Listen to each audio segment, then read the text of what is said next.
Welcome to Illuminating Catholics, podcast of the Diocese of Sioux City. I'm Dawn Prosser, Director of Communications for the Diocese.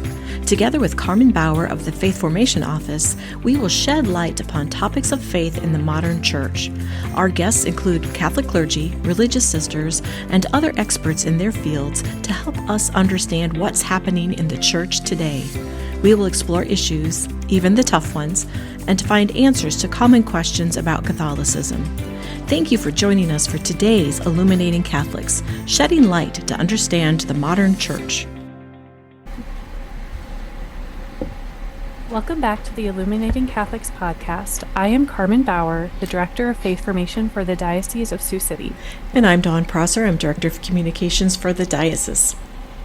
Thank you so much for joining us for this episode. Our diocesan judicial vicar and cathedral parish pastor, Father David Esquiliano, is back in the studio to enlighten us on another topic. There have been questions regarding the Freemasons and the Catholic Church, Protestant churches, and misconceptions, and Father David, as a diocesan canon lawyer, will help us understand more about this organization and the church's view. So welcome back, Father. Thank you. Glad to have you back in the studio, Father. So many of us have heard about Freemasons, and we were talking a little bit before the recording, but perhaps a lot of us, we really don't know who they are or the history of the group.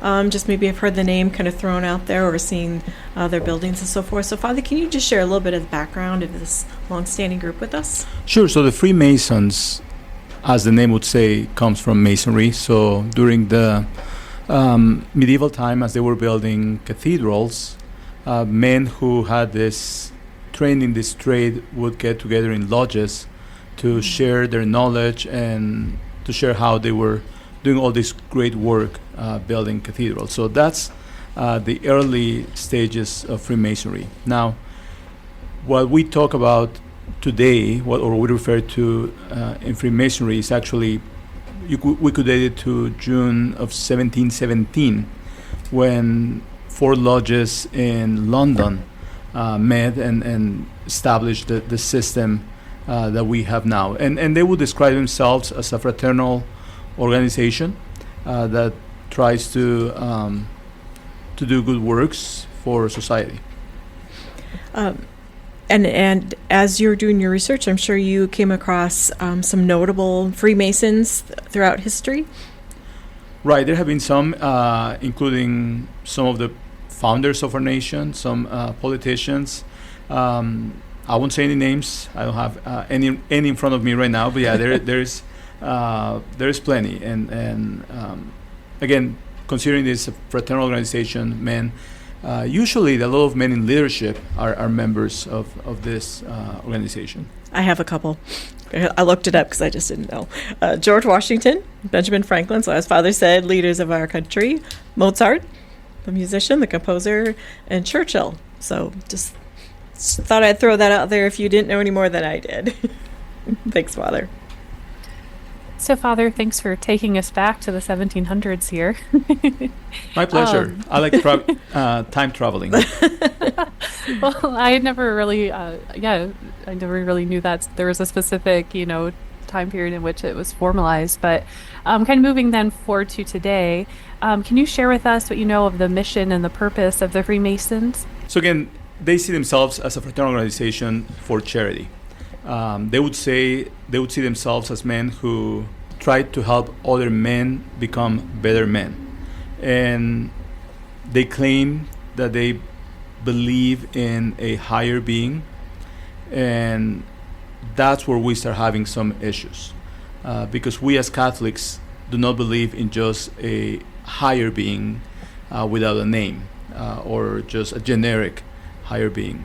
But we believe in a triune God. That means God who is a Trinity, Father, Son, and Holy Spirit. So I'm just going to throw a question in there, if that's all right. So do we have Freemasons within the diocese organizations? We do. Active? I know there are some. I'm not familiar with the organizations and how active they are. But I know here in town, I've seen a couple Masonic lodges, and I'm sure it's the same thing in other towns and other places. It is not uncommon to drive through a small town Main Street and see a Masonic lodge. So yeah, we have some here in West Iowa. I was careful answering that question because by saying in the diocese, I want to be clear that I don't know if any Catholic is a member, but in this territory of the diocese, yes, we do. Thank you. As far as their structure goes, is it, kind of a hierarchy of an organization, or do you have any of that information? Yeah, they do have a hierarchy, and they go by degrees. And I want to be very careful what I say here because I don't want to give the impression that this other organization is a copy of them. But I think that was very common in the old days to use this system. The Knights of Columbus, they have four degrees, right? And so in the case of Masonics, they have higher degrees. I believe the highest is 33. I may be wrong about that, but I know people have reached at least that number in the degree. Not that I know them personally, I know of them. So they do have a hierarchy. And again, that's part of what the church has said is a problem. One of the main things is that I want to be clear that they will say they are not a religion. And we agree they are not a religion in the classic understanding of a religion because they do not adhere to just one God. Again, I already said that's part of the problem. But the other problem is that they do have a structure that resembles a religion in the sense that they have those different hierarchy, as you all said, but also some rituals, some secrecy in the rituals that seem to emulate religion and at times even mock religion. And does it seem that it's a fraternal organization, so it's only for men, and is it a certain age range that tends to be most active? I don't know, to be honest, but I can tell you that when I was in high school, I was approached and invited to join. I didn't, just for the record, I want to be clear about that. But I know that there are young men in there. And I know, I mean, some of the names we've heard earlier from Don are people older. And so I know they have people from different ages, and they start early on. And is it worldwide? It is a worldwide organization. Yes, it is. I mentioned I was approached at the time I was living in Mexico, and that was part of that was where I was approached. And going back to Mexico, one of the ways in which I think the church has been proven right with the concerns of Freemasonry is we all know of the Cristeros, these men and women who were fighting against persecution of the church in Mexico. And at the time, the leadership of the country were Freemasons. They were all publicly Freemasons, even though they claimed to be Catholic, or at least have been baptized Catholic, because Mexico was even more Catholic than it is now.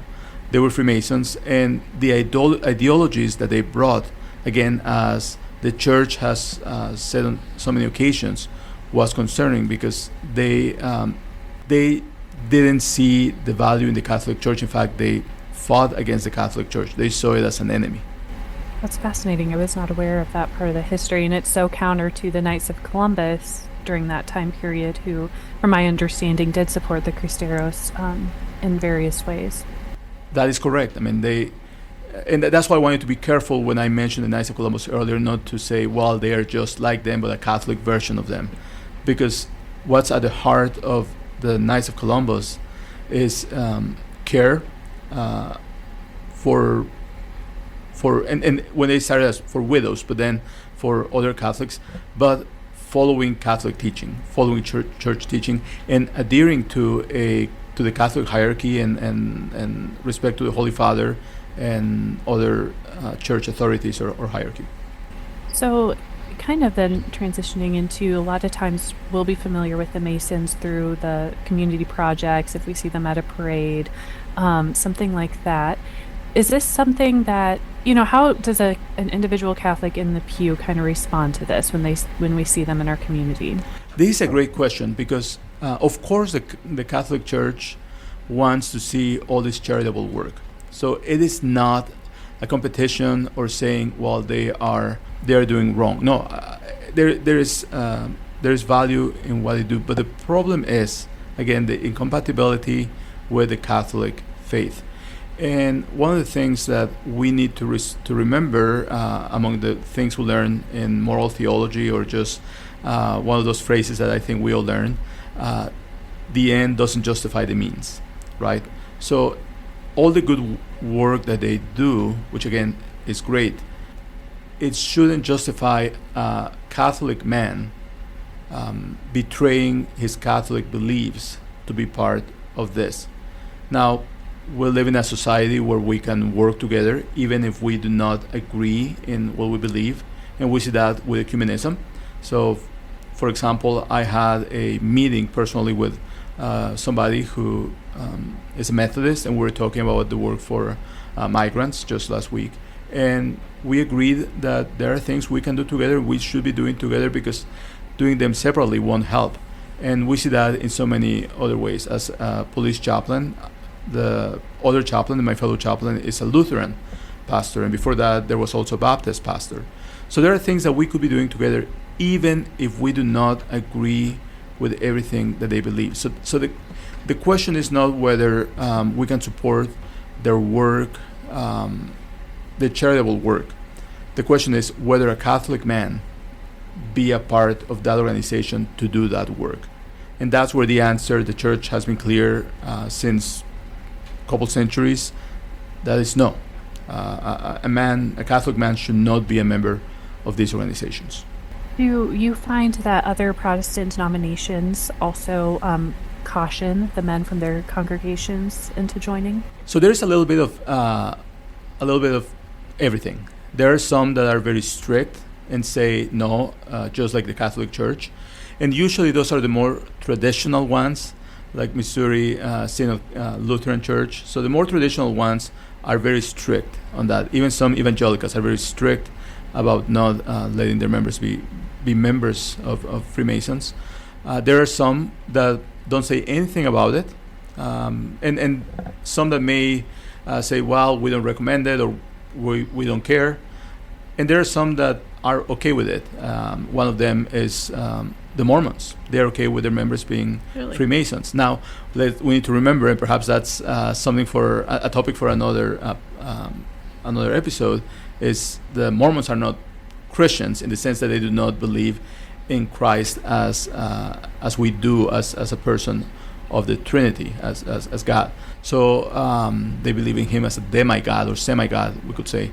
So whether they are Protestants, well, yeah, not Christians, but they do allow their members, and they're explicit that they do allow it. So yeah, so it varies, and usually the ones that are more conservative are the ones that do not allow it.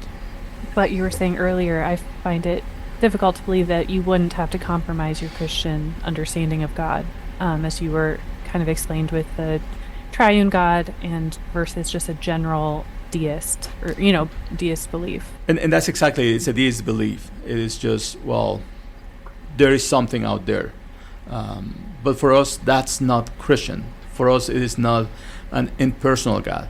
It is somebody who came into the world, and we just celebrated Easter a few weeks ago. Somebody who went to the cross for us, who resurrected, who came back and opened gates for the gates of heaven for us. So it is not just this random entity out there that we can all just, well, yeah, as long as we believe in a higher being. Do you find that questions about Freemasonry come up a lot? Is this, do most Catholic men, do you feel, have a pretty firm understanding of the Church's position on this if they're invited, or does it kind of come in waves over time? So this is an interesting question, because it is not something that we hear asked very often. And I say it's interesting because that was one of the things that Pope Francis, or during his papacy, that came up recently, because one of the things that came from the Vatican, again, that we're talking about, I believe, 3 years ago, is it wasn't a condemnation of Freemasonry per se, but it was an encouragement to pastors to talk about this, to preach about this. I think the understanding now is there is more ignorance on the subject, not that the laws have changed, but that we are not talking about them anymore. So perhaps there's more confusion, and part of that confusion dates back to the early 80s with the new code. So up until 1983, when we were following the code of 1917, for those of you who don't know, the law that we have in the church, I refer to it as the code because it's the code of canon law. The first one we had was in 1917. Hard to believe because the church has existed for 2 millennia, but the first time we had a single book with all the laws was in 1917. Before that, we had laws, but they were all in different sources. So going back from the early days of the Freemasons up until the Code of 1917, which was the law in place until 1983, the rules were clear. If a Catholic man joined the Freemasons, he was automatically excommunicated. And for those of you who don't know, excommunication means you are basically outside of the church, outside of the communion, and therefore you cannot receive the sacraments. And penalties for excommunicated person can be severe, like not being able to be buried at a Catholic cemetery or having a Catholic funeral. So we're talking about big deal, not just I go to mass and don't receive communion. I mean, it is more than that. Of course, somebody's soul is at risk if that's the case. So what happened in 1983 is the wording of the code changed, and now it did for starters, it did not mention Freemasons specifically, as the previous law did.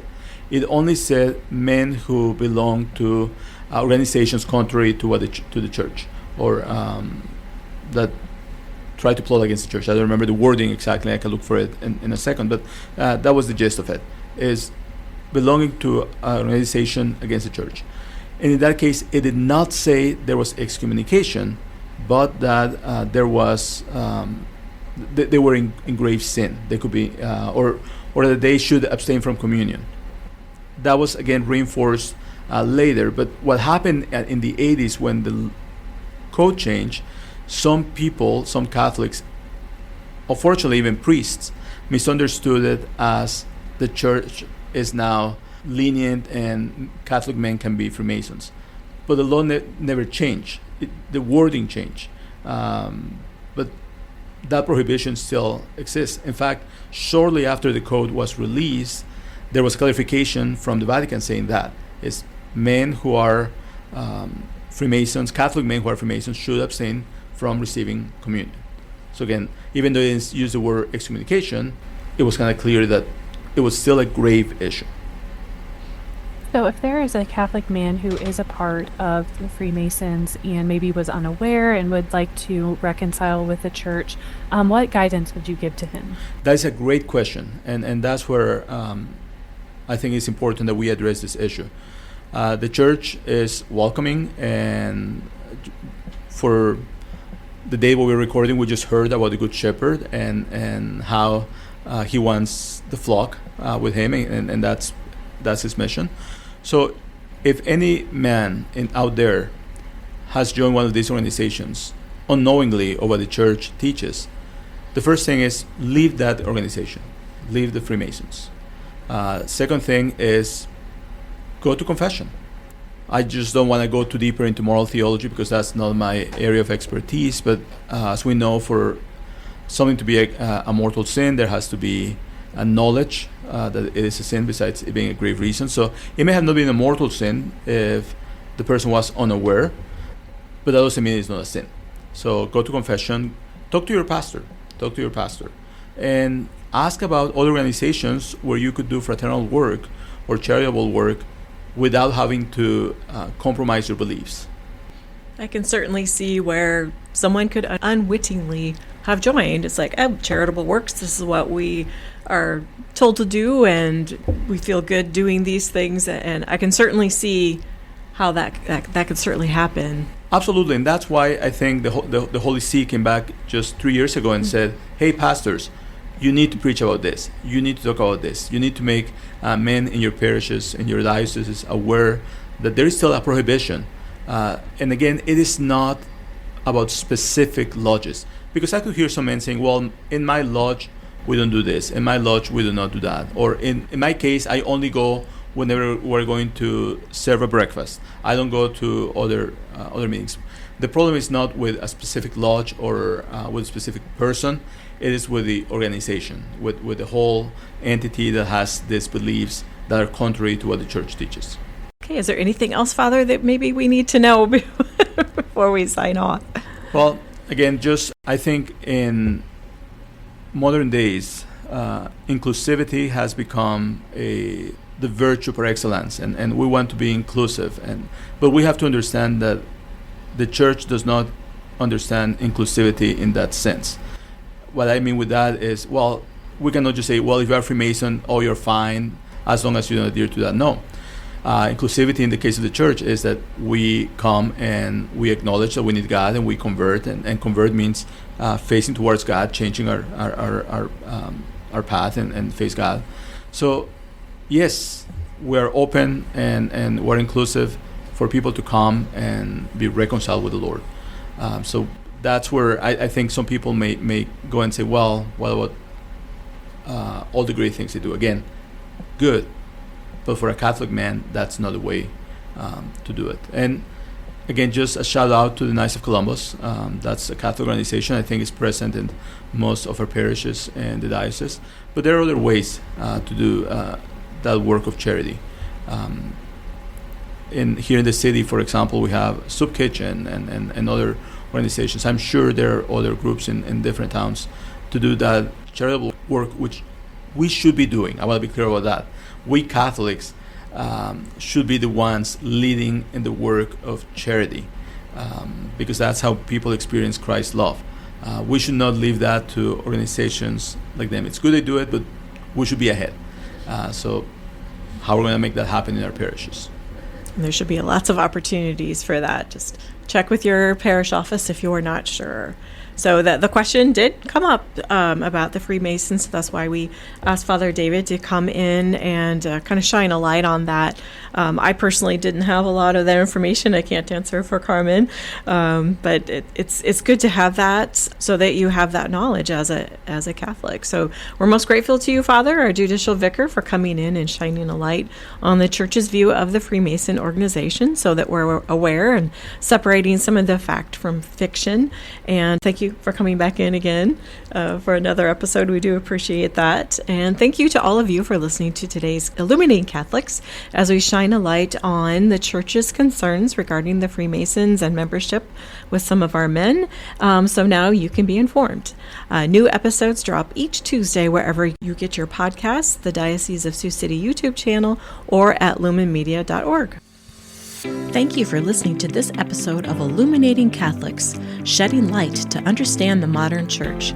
Follow us for more episodes on topics of the Catholic faith. For more diocesan news, visit lumenmedia.org.